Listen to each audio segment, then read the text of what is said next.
Bismillahirrahmanirrahim. Juga yang suka menamakan dengan nama JK, jamaah kompor, karena ada kebiasaan suka khurus di masjid-masjid sambil bawa kompor. Ya pada itunya sih tidak ada masalah ya, orang mau nginep.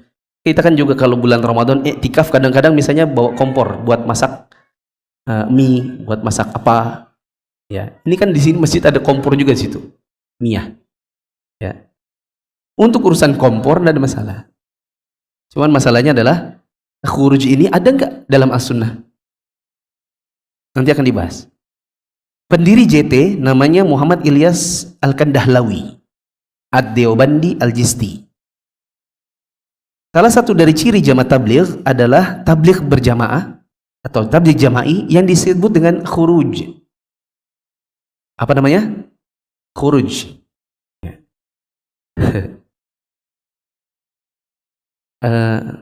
Ada nggak beliau di sini? Antum tahu masjid di jalan itu pusatnya JT?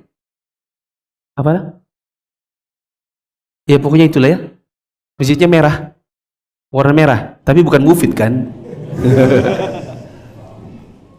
Di jalan itu dibangun oleh bapak beliau. Ikhwan di sini, yang rumahnya di sini. Kemudian akhirnya ya memang dulunya kata beliau, kami dulu memang keluarga JT. Bapak kami ini adalah donatur terbesar mungkin yang bangun masjid 3 lantai itu. Ya, lalu kemudian saya mulai ikut sampai ke India. Saya sudah ikut ke India, cuman ada yang menjadi tanda tanya gitu.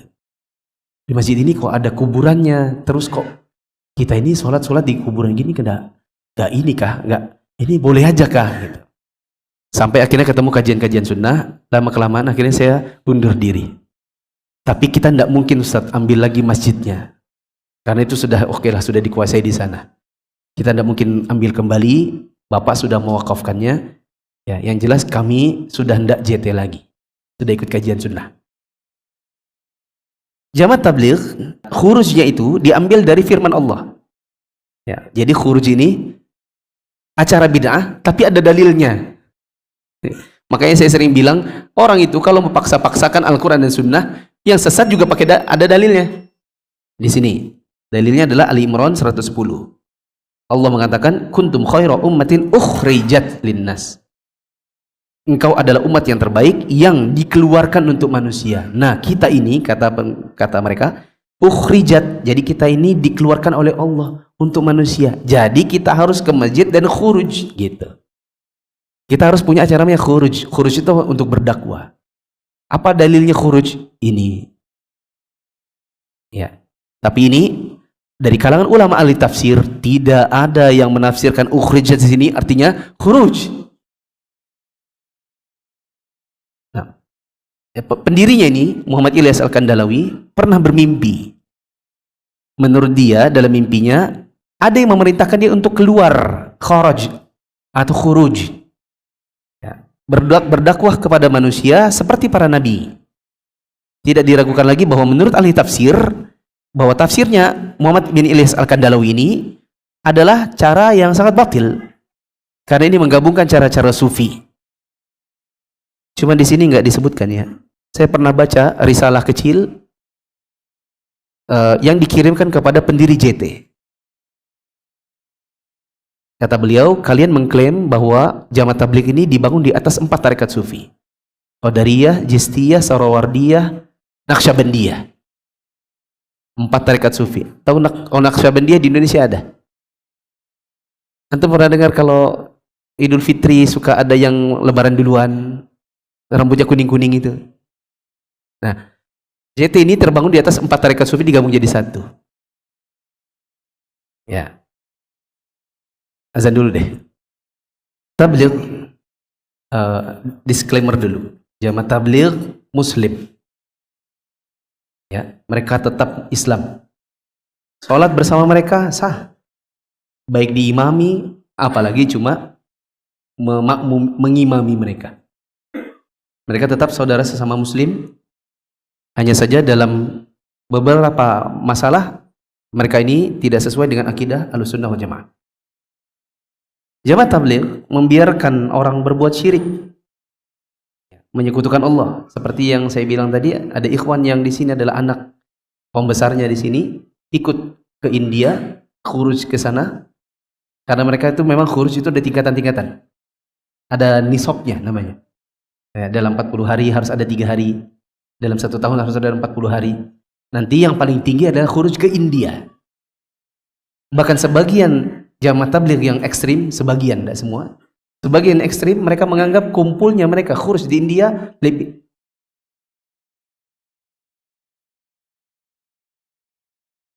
Ini mati gak layarnya? Lanjut ya. Sebagian dari mereka yang ekstrim menganggap bahwa kumpulnya kaum muslimin di antara mereka ke India lebih utama daripada kumpul di masa haji.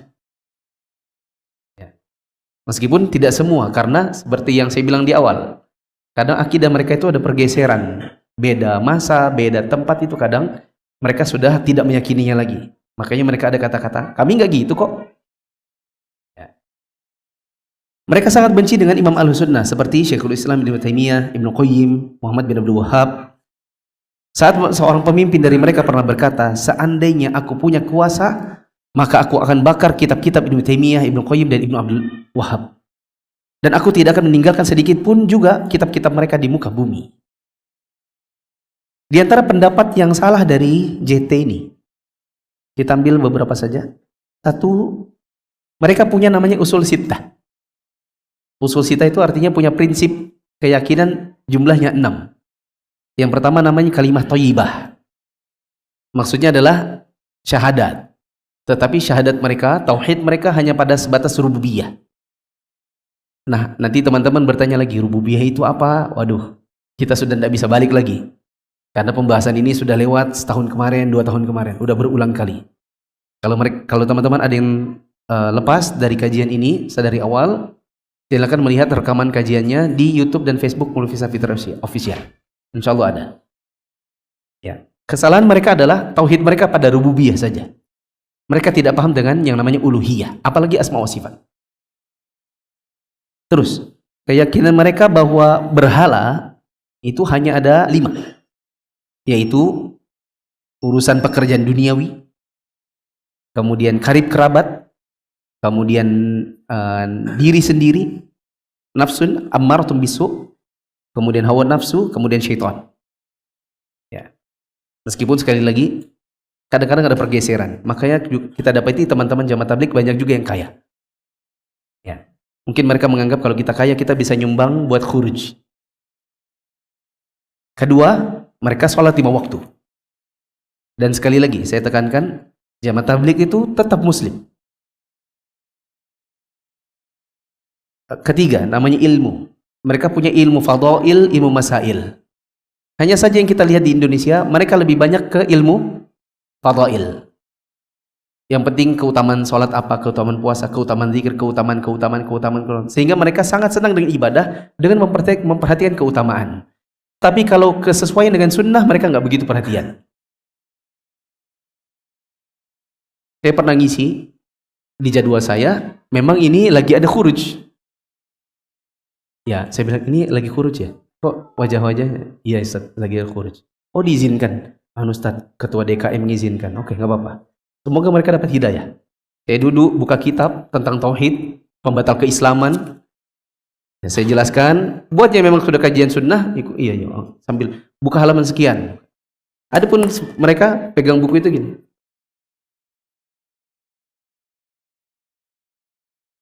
Jadi memang nggak perhatikan. Meskipun itu adalah bab-bab tentang akidah yang utama, tentang pembatal keislaman, karena mereka tidak perhatian. Mereka perhatiannya kepada fadhail amal, keutamaan amal. Adapun amal itu sesuai sunnah atau tidak? Enggak. Kemudian yang keempat, mereka menghormati kaum muslimin. Sehingga banyak kaum muslimin suka ke jamaah tabligh, karena kalau di jamaah tabligh itu memang rangkulannya. Mereka itu kalau ada yang mengatakan mereka itu kalau makan bareng kayak keluarga. Memang suka senampan gitu. Makan bareng satu nampan. Oh di kita ini kan jarang. Meskipun bilang kita ini salafi, ahlus sunnah, suka sunnah, sunnah, sunnah. Kita kan kalau makan itu maunya sendiri-sendiri. Jarang mau makan ini. Bahkan ada yang bilang saya jijik. Nah, kalau mereka ngerangkul memang bagus. Ya. Tapi itu bukan tolak ukur benar atau tidaknya akidah. Itu cuma sekedar akhlak adab. Tolak ukur akidah itu pada tauhid dan kesesuaian dengan sunnah. Dan jamaah tabligh menyimpang dari ini. Kemudian yang kelima, mereka mengikhlaskan niat jauh dari riya dan sum'ah menurut mereka. Ya. Yang keenam, ini yang terakhir, adalah khuruj. Mereka senang dengan yang namanya khuruj, yaitu kalau di Indonesia prakteknya adalah nginep di masjid. Kalau cuma di Indonesia rata-rata 3 hari. 3 hari pindah-pindah masjid. Apa yang mereka lakukan? Nginap, lalu kemudian nanti keliling-keliling komplek. Ketok-ketok. Ketok-ketok. Assalamualaikum, kami mau berdakwah. Ternyata yang diketok orang Nasrani. Ada salah satu orang JT terkenal di UGM. Ya, sering ikut kajian sunnah, tapi dia tetap JT. Pernah suatu siang, dia datangi tempat orang pacaran. Dia bilang, mas, mbak, ini pacaran haram. Sana pergi ke masjid. Waktunya sholat, ayo. Sorry pak, Nasrani. Ya, kadang mereka ketok ke rumah-rumah orang. Itu dia masalahnya. Kadang orang nggak pas untuk didatangi. Ya, oke lah kalau mental ini dari sini oke. Tapi balik lagi, itu bukan tolak ukur kebenaran akidah. Sedikit lagi ya.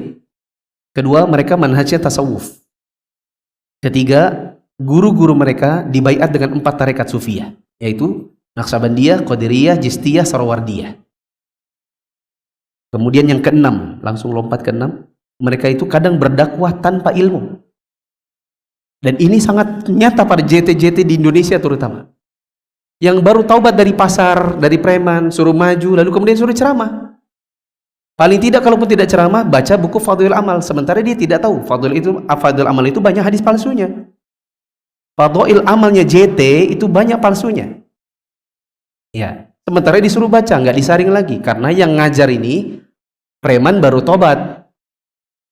Makanya kita katakan ini kesalahan dakwah mereka, yaitu dakwah tanpa ilmu. Ketujuh, mereka senang berdalil dengan hadis lemah dan palsu. Sebagaimana di buku pamungkas mereka, atau buku apa namanya? Buku andalan, apa sih?